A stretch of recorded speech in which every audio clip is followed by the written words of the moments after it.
Hey guys, let's get more news from Dallas Cowboys, but first don't forget to subscribe to the channel and leave your like. Dallas Cowboys Leighton Vander Esch to miss rest of 2023 season amid career uncertainty due to neck injury. Dallas Cowboys linebacker Leighton Vander Esch will miss the remainder of the 2023 season, and the trajectory of his career may be in doubt. Cowboys owner Jerry Jones, in his weekly interview on 105.3 The Fan, affirmed the reports indicating that Vander Esch will stay on injured reserve for the rest of the season following a neck injury suffered in the Week 5 defeat against the San Francisco 49ers. Jones acknowledged the accuracy of the reports, stating via the Dallas Morning News, "We had just completely left it up to how he was evolving. But of course, it's a very significant loss for us. He's an integral part of that defense out there. We just wish him well. The nature of his potential injury here causes me to really think longer term and beyond what it means for next week or beyond what it means for next month relative to the team. It has everything to do with what's in his best interest." In the 5 starts he made in 2023, Vander Esch recorded 30 tackles and a fumble recovery for a touchdown. This setback adds to his history of neck injuries, including one in 2019 that led to a diagnosis of cervical spinal stenosis, a narrowing of the spinal column in the neck. He underwent surgery in early 2020 and has played in 45 games since.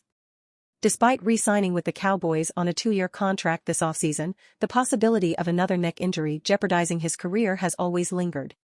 Jones commented on the uncertain future, saying, "There are a lot of factors involved, but he just really needs to see how this continues to heal and then go from that point as to whether or not he would want to continue to expose himself to injury." How Tony Pollard's struggles could affect his Cowboys' future beyond 2023.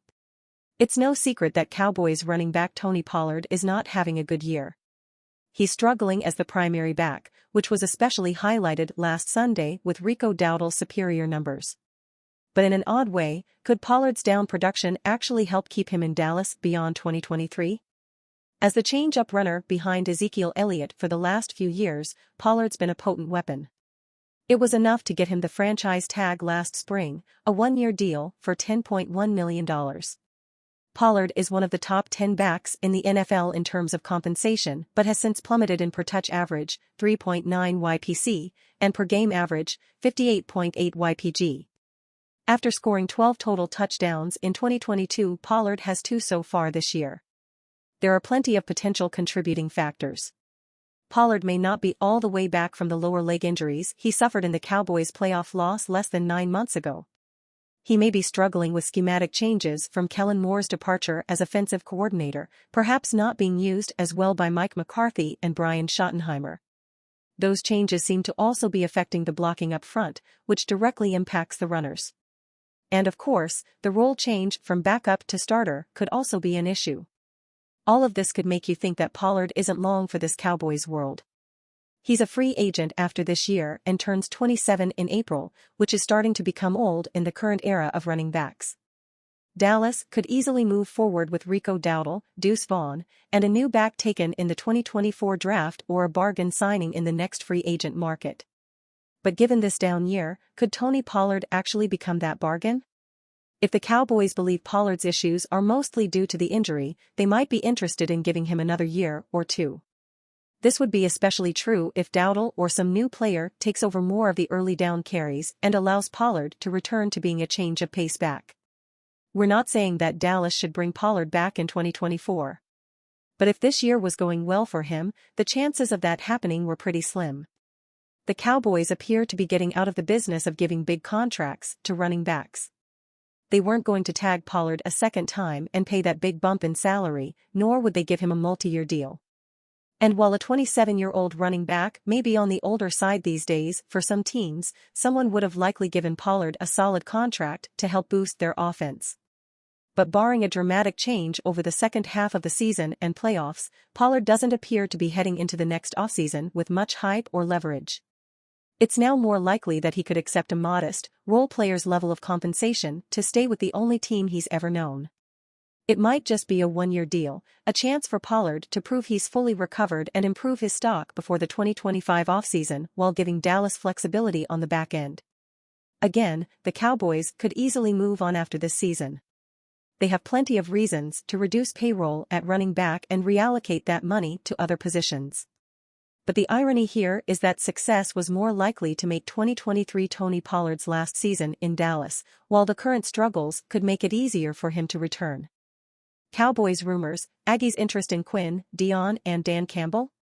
The ball got rolling in this particular category when Stephen A. Smith, who knows virtually nothing about college football, touted Deion Sanders as the next coach at Texas A&M. The ESPN had only a little logic and not a bit of evidence, but away he ranted.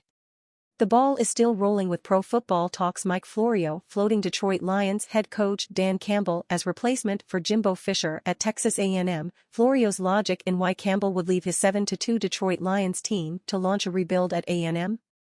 Campbell is a Texas native who played at A&M. And that's about it. And now a fresh guess, one media guy is connecting Dallas Cowboys defensive coordinator Dan Quinn with the Aggies job. The writer/site's logic? I have no inside information on this, he begins. And that's where we will slam on the brakes. Our Aggies SI coverage here, with boots on the ground in College Station, includes a hot board with all sorts of possible names on it. But attached to all of this speculation, we will firmly suggest, should come some logic, and maybe even some responsible reporting. Deion says he's not leaving Boulder anytime soon, and as his two sons are there with him on the team, Coach Prime's word probably merits some respect. Campbell? He's been in the coaching business for 14 years, all of them in the NFL. If he has all along harbored a preference to coach at A&M instead of in the NFL, he's kept it quite a secret. And Quinn? In this space, there are no secrets here. He was a University of Florida top assistant for a brief time a decade ago. A decade before that, he'd worked his way up to being a top assistant at Hofstra.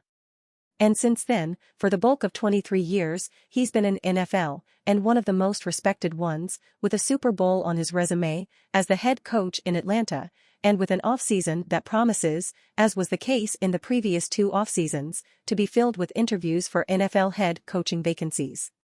The idea that he might even succeed present Dallas coach Mike McCarthy is not a new one, of course. In neither of those 2 seasons did he interview for a college job. Most of the wild ideas about Deion, Dan are about the money available to a college coach, especially with all the oil money at A&M, as the national media loves to put it. Jimbo is about to get a $77 million check just to not coach there anymore. And we're not foolish enough to dismiss the power of the paycheck. But when the media scattershoots like this, we're also smart enough to explore the whys. With what team did Deion most prominently make his football mark? With what team did Campbell spend a chunk of his time as a player? With what team is Quinn presently associated with in a most high-profile way? Cowboys. Cowboys. Cowboys. And you fan, what do you think of the Dan Quinn situation? Leave your opinion in the comments.